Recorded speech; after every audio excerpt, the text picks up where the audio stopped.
Shalli idza dzakaraha. Jadi siapa yang tertidur, tidak sengaja tidur atau lupa ternyata ini waktunya sholat, ternyata saya tidak sholat, ya laksanakan sholat kalau sudah ingat. Makanya ada namanya sholat qadaan, ada sholat adaan. Kemarin kan kita sudah bahas tentang sholat qadaan dan sholat adaan. Baik jamaah yang dimuliakan oleh Allah Subhanahu wa taala, bacaan kita pada subuh hari ini insyaallah terkait masalah kunut. Kunut ini diperdebatkan dari kalangan ulama. Sampai di pelosok-pelosok desa pun sudah ada yang tidak mau kunut subuh. Bayangkan Pak, ini kan masyarakat sudah maju. Bukan cuma di masyarakat perkotaan, masyarakat pelosok pun sudah ada yang berani mengatakan tidak ada ustaz dasarnya bahwa ada namanya kunut subuh. Ini juga lebih fatal. Mendingan kalau ada mengatakan itu kan hadis kunut itu hadisnya lemah, mendingan seperti itu. Tapi inilah yang kita mau bahas. Benarkah ada dalilnya? Kuatkah dalilnya kita kunut subuh? Kunut setiap subuh. Nah, ini yang kita mau bahas pada kesempatan yang berbahagia ini. Bismillahirrahmanirrahim. Qala musannif rahimahullahu taala wa nafa'na bi ulumihi bid darain. Kunutu bisubhin. Berdoa dalam artian kunut pada waktu subuh bisubhin. Maksudnya fi i'tidalir rak'atihi tsaniyati ba'da dzikrir ratibi 'alal awjuhi wa huwa ila min syai'in ba'du. Maksudnya kunut subuh itu, kunut di waktu subuh maksudnya pada saat kita bangkit dari ruku i'tidal, sami'allahu liman hamidah, rabbana lakal hamdu mil'us samawati wa mil'ul ardi wa mil'u ma syi'ta min syai'in ba'du. Nah itu zikirnya i'tidal. Ini kan sami'allahu liman hamidah, semua disepakati. Mau dia bermanhaj bermanhaj Muhammadiyah, Sami Allah. Yang diperbedakan adalah Rabbana lakal hamdu. Ada hadis juga membaca hamdan katsiran thayyiban mubarakan fih. Boleh juga dibaca itu. Ada kan Sami Allahu liman hamidah. Kita kan baca apa yang pada mazhab Syafi'i, Rabbana lakal hamdu. Ada juga yang memahami mazhab yang lain, hamdan katsiran mubarakan fi thayyiban fi. Nah ini. Nah, ba'da dzikrir ratibi 'alal awjuhi wa huwa ila min syai'in ba'du. Setelah membaca tadi itu, ya, min syai'in ba'du, ya. Wa yusairi maktubatin wa i'tidali akhirih.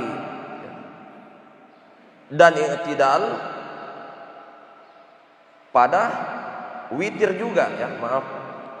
Jadi i'tidal di waktu witir juga. Nah, inilah dalil adanya kunut di dalam witir pertengahan bulan Ramadan. Nah, ini nanti akan kita bahas dalilnya. Karena ada juga yang menentang, ada juga yang berpaham hadisnya lemah, hadisnya tidak berdasar. Orang yang melaksanakan kunut subuh pada malam ke-16 bulan suci Ramadan. Sementara dalam kitab Fathul Mu'in ini menjelaskan wa i'tidali akhirih witri nisfin akhiri mir Ramadana. Jadi i'tidal bangkit dari ruku pada rakaat terakhir witir. Misalnya kita di sini 3 rakaat, di luar sana ada 21. 2 1 witirnya ya, yang kadang 20 rakaat 20 2 1 ya, satunya dia ya. Rakaat terakhir ya, setelah ruku fi nisfi akhir min Ramadan, pada pertengahan bulan Ramadan. Mayoritas yang kita lakukan selama ini adalah malam ke-16 sampai malam terakhir lil ittiba'i, dan ini merupakan ajaran dari Rasulullah sallallahu alaihi wasallam. Lil ittiba'i, kita mengikuti ajaran-ajaran Rasulullah sallallahu alaihi wasallam. Maksudnya tidak bertentangan dengan apa yang dicontohkan oleh baginda Rasulullah sallallahu alaihi wasallam. Artinya kita juga tidak salah melakukan amalia-amalia ini karena punya dalil, punya pedoman, punya referensi yang sangat kuat berdasarkan beberapa dalil-dalil yang ada. Wa yukrahu fin nisfil awwali kaifiyatis sunnah, dan makruh hukumnya kunut pada malam pertama sampai pada malam ke-15. Jadi malam tarwih pertama dia kunut, jadi malam tarwih pertama dia kunut. Kata Fathul Mu'in, wa yukrahu, dimakruhkan hukumnya ya, makruh hukumnya. Dan sejauh ini saya juga belum menemukan ada masjid yang sholat tarwih pada malam pertama sampai malam ke-15 itu kunut pada witir rakaat terakhir di witirnya. Wa bisairi maktubatin ya, minal khamsi fi i'tidali rakaatil akhirati walau masbuqan qanata ma'a imamihi. Nah, jadi perlu dipahami Pak bahwa kunut ini sunnah, bukan wajib. Jangan sampai ada pemahaman bahwa tidak sah sholat kalau tidak kunut. Wah, tidak. Ini bukan rukun sholat, ini sunnah, tapi dikategorikan sebagai sunnah ab'ad.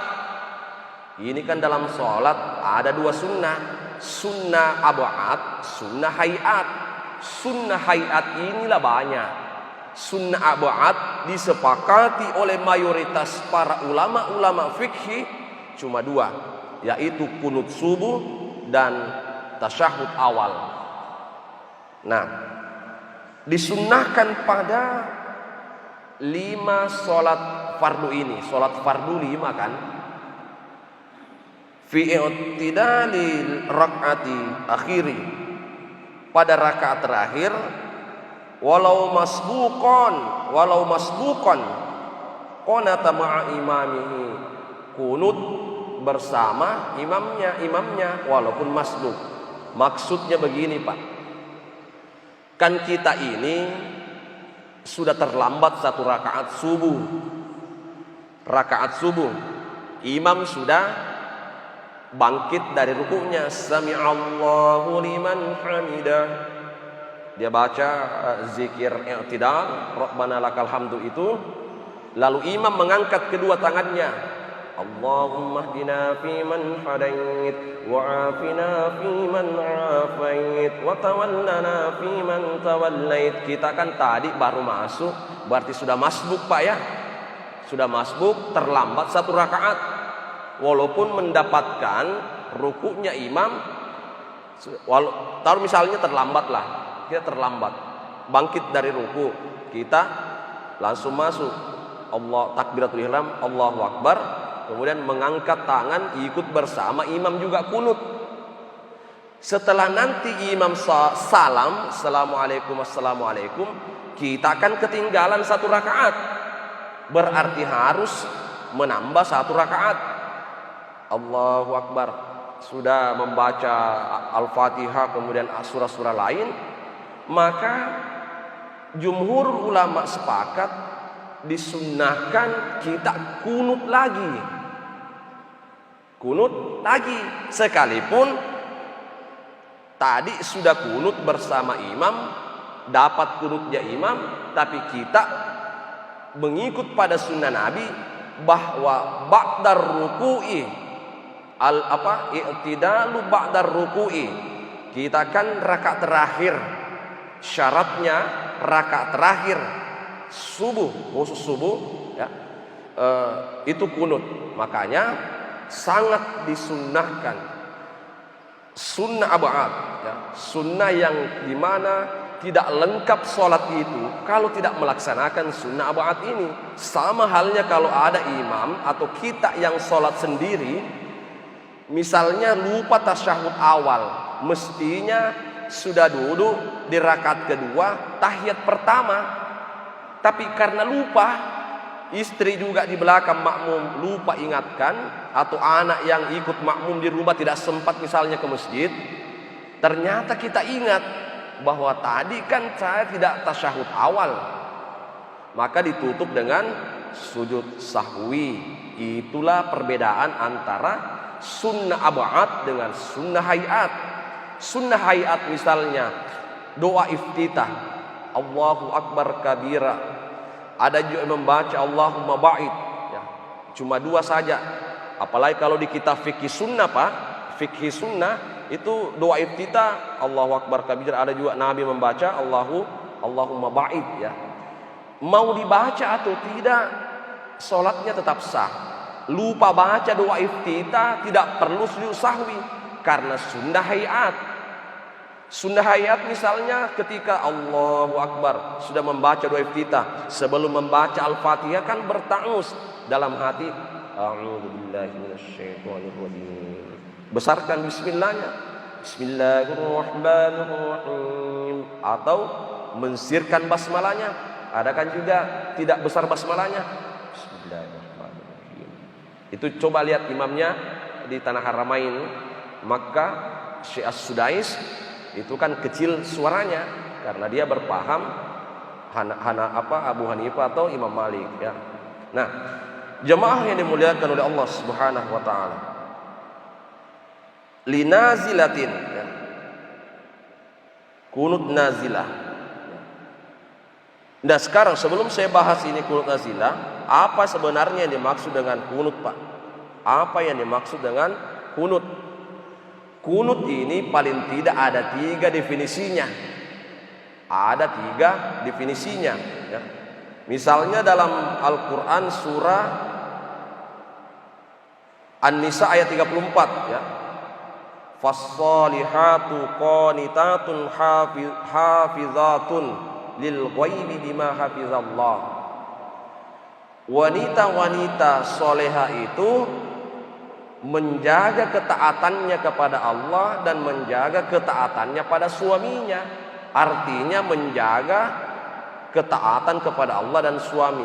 Kunut bermakna taat, tunduk dan patuh kepada Allah. Itu definisi pertama. Jadi kunut ada dalilnya qanitatun, tunduk patuh. Dari kata dasar fi'il madinya qanata, yaknutu kunut ya. Yang kedua, makna yang kedua kunut adalah dalam Quran itu banyak ayat-ayat Al-Quran, misalnya di surah Al-Mu'minun ya, wa qumu lillahi qanitin, berdirilah salat, dirikanlah salat karena Allah dengan sebenar-benarnya. Wa qumu lillahi qanitin, kunut itu bermakna lamanya berdiri. Inilah yang digunakan oleh manhaj tarjih Muhammadiyah. Makanya dia pandangan Muhammadiyah tidak kunut subuh. Artinya dia tidak laksanakan kunut subuh. Dia hanya melaksanakan kunut nazilah. Karena definisi kunut menurut tarjih Muhammadiyah lamanya berdiri. Nah, kalau panjang subuh kan disunnahkan panjang-panjang bacaannya. Sangat dianjurkan panjang bacaannya. Makanya ada pandangan ulama bahwa agak-agak makruh hukumnya kalau terlalu pendek ayatnya subuh karena 2 rakaat. Inna a'toinakal kautsar, rakaat pertama, rakaat kedua qul huwallahu ahad. Terlalu pendek. Ini yang dipahami oleh Tarji Muhammadiyah, lamanya berdiri yang dihitung, bukan ini kunutnya. Makanya mereka tidak kunut subuh. Bukan salah juga sih, itu kan perbedaan pemikiran dan cara berijtihad ulama kita. Yang ketiga, makna kunut ini adalah doa. Inilah yang dipahami Imam Syafi'i, bahwa kunut itu doa. Kunut adalah doa.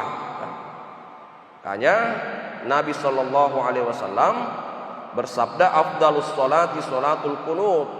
Sebaik-baiknya sholat itu adalah sholat di dalamnya ada kunut, doa. Doa kan, sholat ini kan doa, Pak. Sholat ini secara bahasa adalah doa. Semua gerakan sholat kita mengandung unsur doa. Ya. Apalagi duduk antara dua sujud, itu jelas-jelas doa. Rabbi ghfirli warhamni wajburni, itu sudah. Ya. Apalagi doa iftitah. Ya. Inna sholati wa nusuki, itu doa, semuanya beransur doa. Makanya dalam Al-Quran surah At-Taubah ayat 103 yang bercerita tentang zakat, khudh min amwalihim shadaqatan tutahhiruhum wa tuzakkihim biha wa sholli alaihim. Apa maksudnya wa sholli di sini? Wa sholli alaihim bukan solatkan mereka, tetapi doakan mereka yang enggan mengeluarkan zakat malnya. Doakan mereka, ya Allah, semoga umat Islam yang kaya raya ini, kaya dengan emasnya, kaya dengan pertaniannya, kaya dengan usahanya, kaya dengan apa dan sebagainya, semoga mereka ini tergerak hatinya untuk mengeluarkan dan membersihkan sebagian hartanya untuk zakat, dikumpulkan untuk dibagi-bagi kepada saudaranya yang fakir, miskin, anak yatim piatu, termasuk ibnus sabil, anak-anak jalan atau penuntut ilmu. Ya, penuntut ilmu yang dapat beasiswa, itu buahnya Pak, zakat. Jadi kita bersyukur hari ini pengelolaan zakat semakin berkembang, kesadaran umat semakin luar biasa. Karena ini, sebelum saya bahas ini Pak, masalah kunut sedikit Pak ya. Ada yang bertanya kepada saya, Ustaz, mana lebih afdal keluarkan zakat langsung pada orang miskin atau melalui badan amil zakat atau Basnas? Kalau di kecamatan, distrik ini UPZ, unit pengumpul zakat. Ya. Saya berpandangan sesuai pandangan ulama-ulama kita di DDI. Andre Guruta, Profesor K.H. Muhammad Aliyafi almarhum, itu ulama fikih nasional itu Pak, mantan ketua NU Indonesia. Dia orang Pinrang, almarhum Guruta Prof Aliyafi berpandangan begini. Karena dia usul fikihnya bagus, hebat ulama fikih. Kita sekarang ini Pak, krisis ulama-ulama fikih. Yang banyak itu ulama hadis, ulama tafsir, banyak. Dia berpandangan begini. Kalau kamu mengeluarkan, ya, pandangannya Prof Aliyafi, kalau kita mengeluarkan zakat itu sendiri-sendiri, di sama posisinya kalau sholat sendiri. Kalau mengeluarkan zakat melalui badan amil zakat, itu sama dengan berjamaah. Jadi mana lebih afdal berjamaah daripada sendiri-sendiri? Yang kedua, alasan yang kedua, kalau kamu langsung kepada orang miskin, langsung kasih zakatmu, tabe ini zakat malku, misalnya sudah dia hitung berapa nisabnya. Oh, misalnya 2,5%. Kalau 1 juta 25.000. Kalau 4 juta berarti berapa itu? 200.000. 4 juta misalnya gajinya, 200.000 dikeluarkan, tabe ini zakatku. Kalau tidak melalui badan amil zakat, nanti 8 mustahik ini, 8 mustahik ya, 8 itu fakir, miskin dan sebagainya, itu nanti ada yang tidak kedapatan. Semua nanti hanya. Yang kedua, pengelola amil zakat ini punya peta. Dia punya pemetaan. Oh, misalnya di SP1, SP2, SP3 misalnya, masih ada warga kita yang sangat butuh zakat. Makanya dipetakan, diprioritaskan. Jangan itu terus yang dapat zakat. Jangan sampai seperti ini Pak. kalau kita mendapatkan zakat, ini juga pelajaran kepada jamaah. Kita berdoa kepada Allah, yang kasih zakat juga doakan dia. Jadi terutama kita ini amil-amil zakat, doakan dalam hati, ya Allah, semoga orang yang mendapatkan zakat ini ia diberikan rezeki melimpah ruah oleh Allah, dan orang yang mendapat zakat berdoa, ya Allah, semoga saya tahun depan tidak lagi menerima zakat, tapi saya lagi yang mengeluarkan zakat. Jangan berdoa, ya Allah, mudah-mudahan dipanjangkan umur saya, tahun depan saya dapat lagi zakat. Jangan selalu berdoa untuk miskin, berdoa untuk kaya, itu jauh lebih afdal. Nah, jamaah yang dimuliakan Allah Subhanahu wa taala, makna kunut itu adalah doa. Kapan kunut ini dibaca? 3. 1. Subuh. Setiap subuh, ba'dar ruku'i, setelah ruku terakhir. 2. Di bulan Ramadan, di witir ya kan, witir penutup kan. Jadi salat witir itu penutup. Jadi ba'dar ruku'i fil witri, setelah ruku pada witir kita kunut. Yang ketiga, ketika ada musibah, ada bencana, misalnya ada saudara kita, ini kan musibah kemarin ketika ada informasi Palestina yang dihantam oleh Zionist Israel. Ketua Majelis Ulama Kabupaten Barru, Andre Gruta Prof Jadi itu menginstruksikan setiap masjid kunut ya, kunut nazilah, bukan cuma subuh. Habis Jumat, duhur, maghrib, asar, kunut nazilah. Kunut karena ada musibah, kunut karena ada bencana. Jadi ini jamaah pembelajaran kepada kita. Kita misalnya di tanah Papua ada konflik antara suku, ada konflik antara kelompok, dan itu memakan korban yang terlalu banyak. Sama halnya dengan tsunami di Palu, tsunami di Sulawesi Tengah, di Sulawesi Barat. Apa salahnya sih ketua majelis ulama di kabupaten tersebut menginstruksikan, mengeluarkan surat mandat, surat pengumuman, surat keputusan untuk di mana semua masjid-masjid kita adakan kunut nazilah. Jadi 3 saja Pak. Kunut subuh, kunut di witir Ramadan, dan kunut nazilah. Jamaah yang dimuliakan oleh Allah Subhanahu wa taala. Nah, kemudian selanjutnya ya, saya ingin memberikan pemahaman seperti ini Pak. Rukun sholat, sunnah ab'ad dan sunnah hayat, ibarat satu tubuh badan ini, itu kalau rukun Pak, dicontohkan oleh ulama kita adalah kepala. Kalau ada orang tidak ada kepalanya, berarti sudah mati, tidak hidup.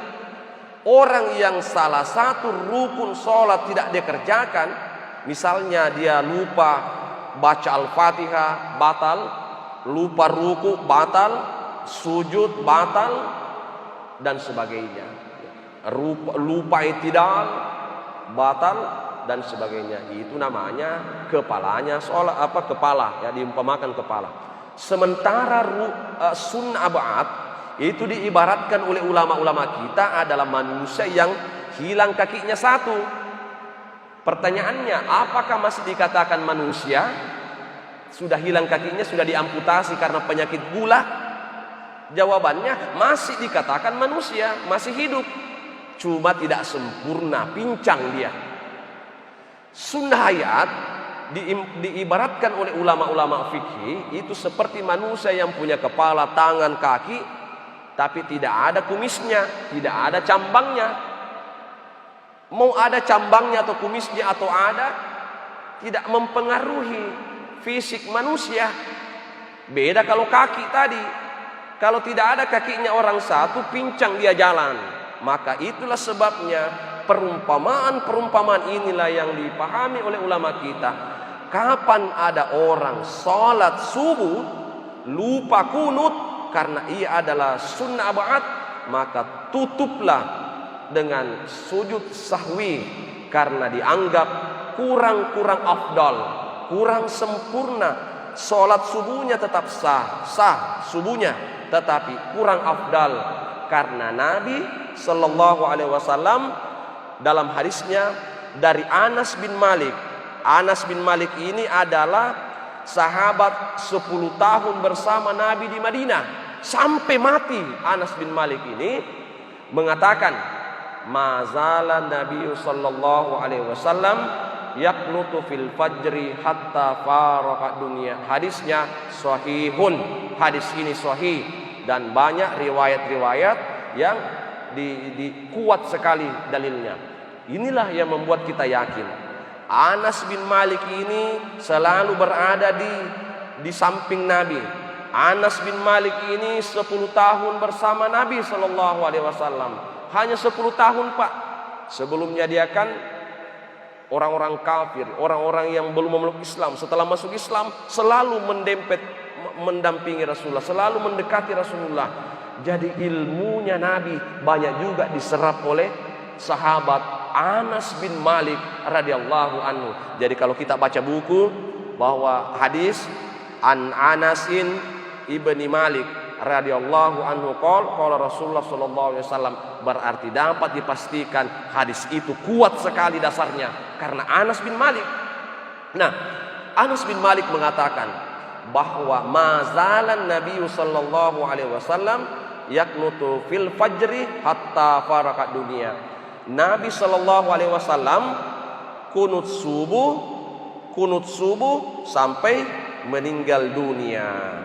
Ini hadis yang pertama. Dan dapat dipahami beberapa kitab-kitab Imam Nawawi, haditsun sahihun rawahu jama'atun minal huffaz.